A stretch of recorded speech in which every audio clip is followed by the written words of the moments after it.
it started for me for the first 30 years. It was really a very private affair. It was just me and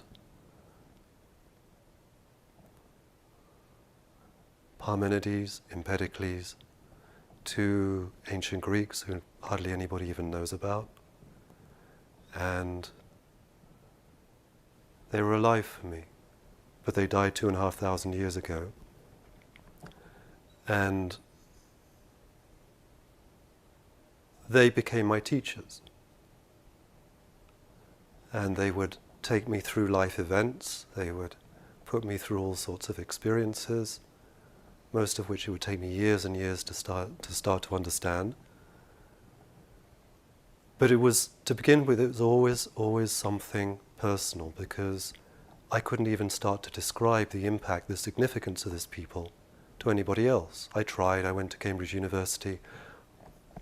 Afterwards, I got a special scholarship to go to Cambridge, and I thought, this is my perfect chance to speak to the people who are experts in ancient philosophy, who are historians of philosophy, who translate these ancient Greeks.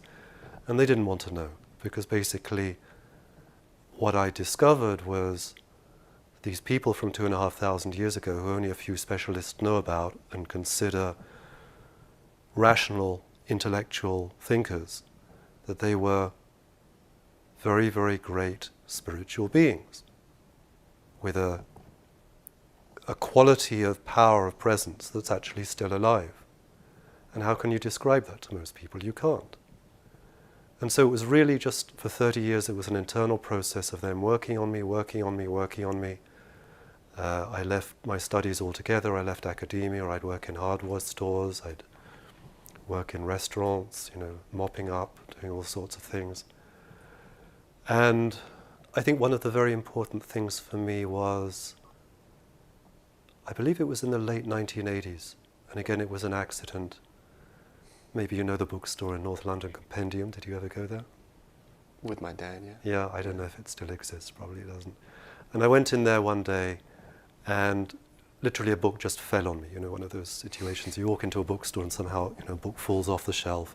And I pick it up, and it was open at this page where there was a 16th century Persian Sufi describing how his Sufi lineage went back not to Muhammad, but to Empedocles and the ancient Greeks, who, he's very careful to say, were not philosophers or rationalists, but they were great spiritual beings. They were the greatest spiritual beings of their time. Empedocles and Parmenides, I came to understand much more clearly over the years. These were not just mystics who happened to live 2,500 years ago at the time when Western civilization was coming into being in the shape, the form that we know it now. These were the people who actually created Western civilization. They very consciously seeded, they planted the germs of what was to become Western culture. And even if you look at the word culture, actually culture, it has to do with an organic growth. And this is one of these mysteries that's there in the language we use, but has been completely forgotten. That civilizations, cultures are organisms. And this organism was seeded, it was created. It was actually, literally, it was brought into existence from another world and planted in this world by these great spiritual beings. They brought, and they describe very clearly how they did it, they brought a divine teaching, divine laws, divine principles from another world, an unseen world, into this physical world, and they planted those teachings. And out of those seeds that they planted, a Western civilization came into being. And here is this tremendous paradox that I started to realize that Western civilization wasn't an accident. And really if you look at it, especially if you look at histories of culture or modern New Age, whatever stories of evolution, either Western civilization is described as something that just happened, or people get together and they start making experiments and inventing the wheel and inventing chariots and inventing BMWs. It's all a process of gradual invention and discovery and exploitation, and that's supposed to be civilization. That gradually we mess through and things happen, and things come into being. And I realize that's not the way it works. Civilizations are brought into existence very consciously by spiritual beings for a very specific purpose. And so Western civilization didn't happen. It was there, planted as something with an intention from the very beginning, with a purpose. And we don't know that anymore. And the only people I found outside myself who talked about this were Persian Sufis, were people from the East, from another culture. It's actually people in the East, it's people in Iran who understand the origins of Western civilization. And this is a tradition with Sufis that has gone through to recent times.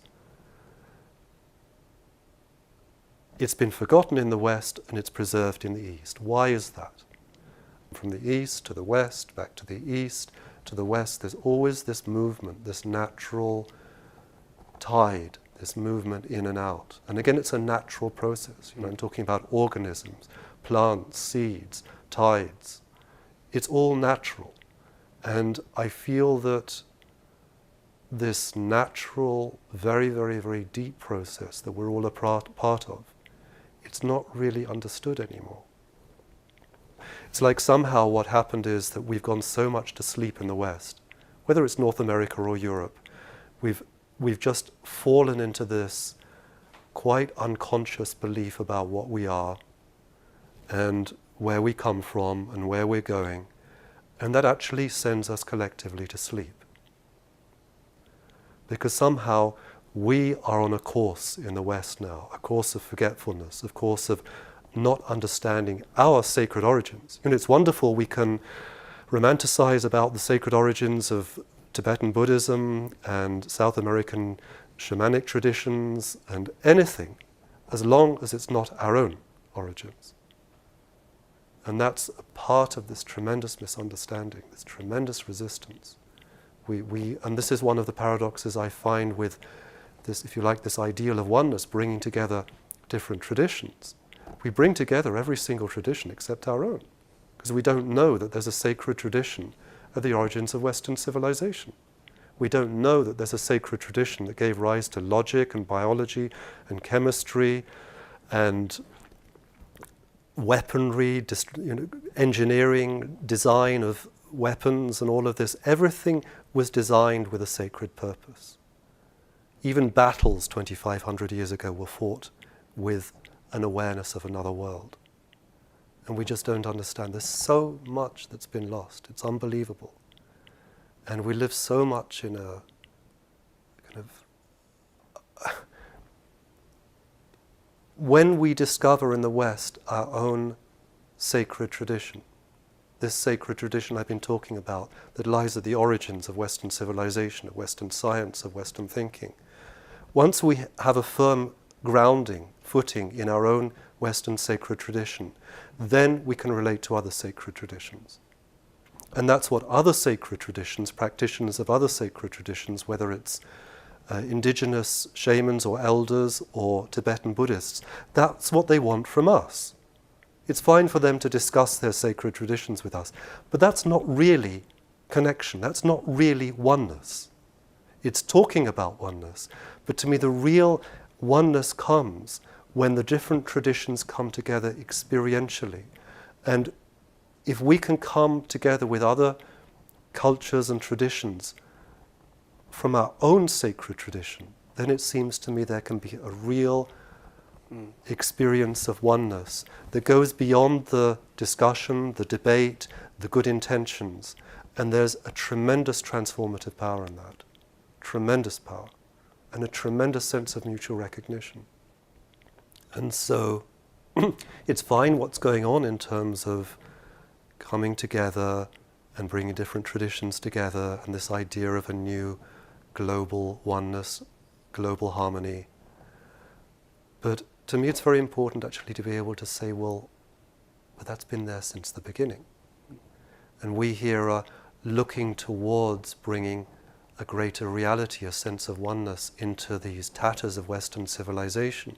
But to me, it's very, very important to say, yeah, but that sense of oneness, not only did it happen to be there when Western civilization was born, but it was out of that sense of oneness that Western civilization was very deliberately created.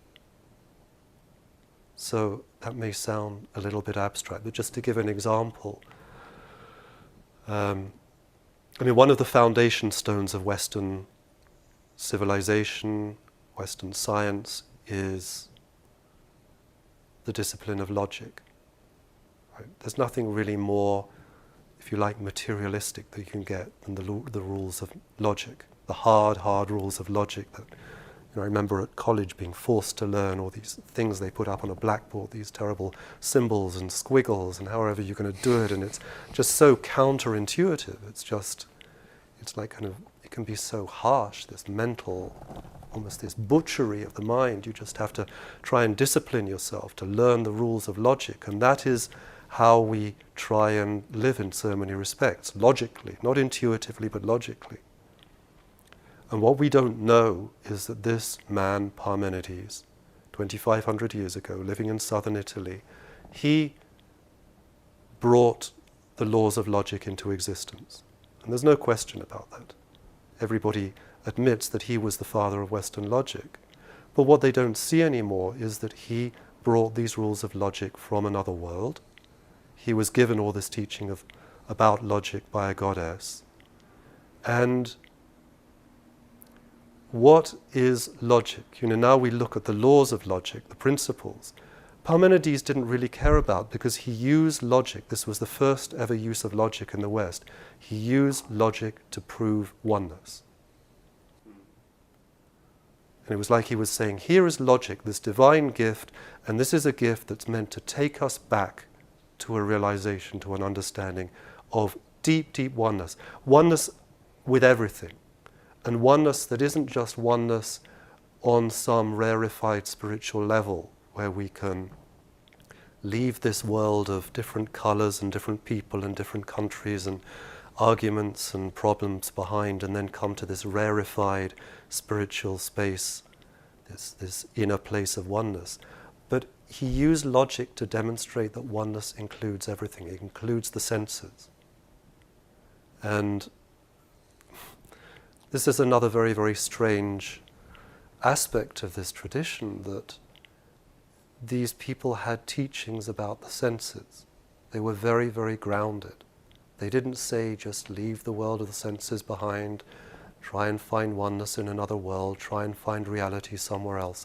They said, no, you have to find reality, ultimate reality, here where you are, in this apparent body, surrounded by these apparent colors and movements and shapes and forms and sounds and noises.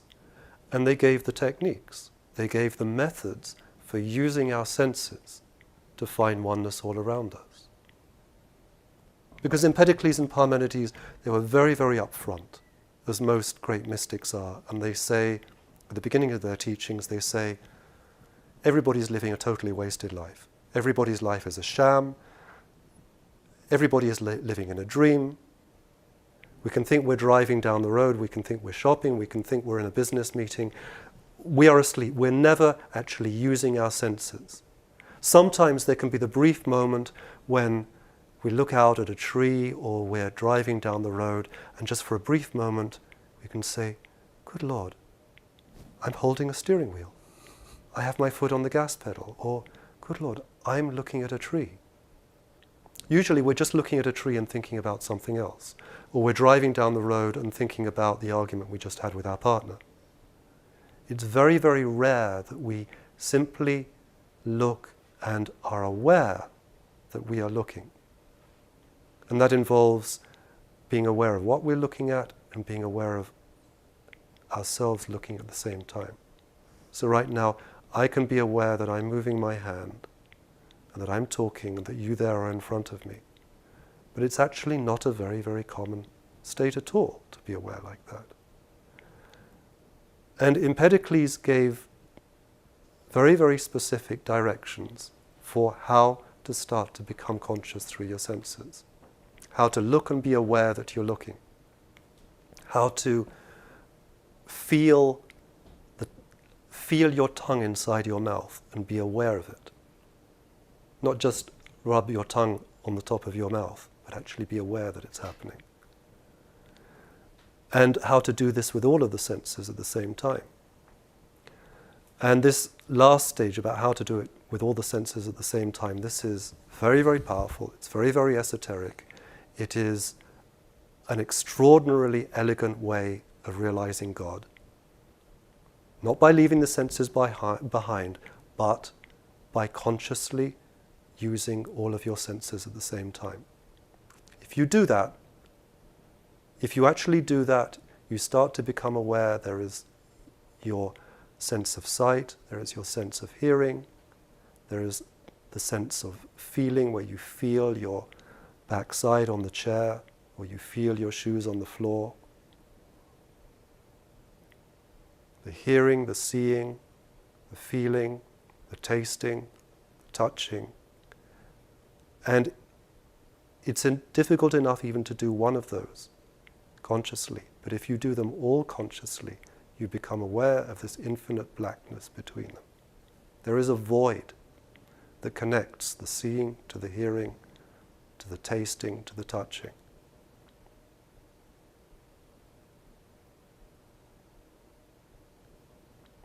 And that's eternity. And that eternity is totally unchanging, but that eternity is also what gives rise to the physical world. And it's out of that experience of eternity that people like Empedocles or Parmenides, these ancient Greeks, were actually able to bring the germs of a new civilization. Because that eternity, it never changes, but it contains the seeds of all change. Western civilization has spread around the globe, and this is the source of it. And behind the Walkman, behind the BMWs, behind all of the wonderful technological inventions, there is a purpose waiting to be discovered. And I'm realizing more and more, it's not enough just to turn to Eastern traditions for a sense of purpose, a sense of reality, a sense of meaning, a sense of fulfillment. To find wisdom there, we have to dig down into the soil of this Western culture and find what was here. And I have to say, I'm not talking about learning about the history of ancient Greece. I've never been interested in textbooks, and I've never been interested in museums. Museums bore me to death. I'm talking here about the essence of something from the past, not all the details of the past, but a certain essence that, like this seed that was planted, and that now needs to be acknowledged before we can take the next step forward, so that we can carry that wisdom forward from the past into the present for the sake of the future. There is the longing, but how are we going to fulfill that longing? How do we make our longing for oneness real, really real? How do we prevent it from becoming another dream?